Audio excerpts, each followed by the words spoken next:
mass airflow sensor. It can be pretty much done by anybody on your own car. Here's how we do it. It's going to come up, basically say it's a mass airflow sensor issue. Locate your mass airflow sensor. On this one, it's back there. Covers off.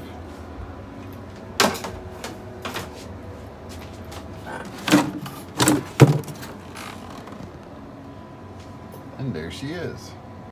In many cases, you can actually take the whole housing out, and inside is your mass airflow sensor. Airflow sensor cleaner, and spray as best you can all over the sensor. Put it all back together and check for a check engine light. All right, she's all done. No code showing.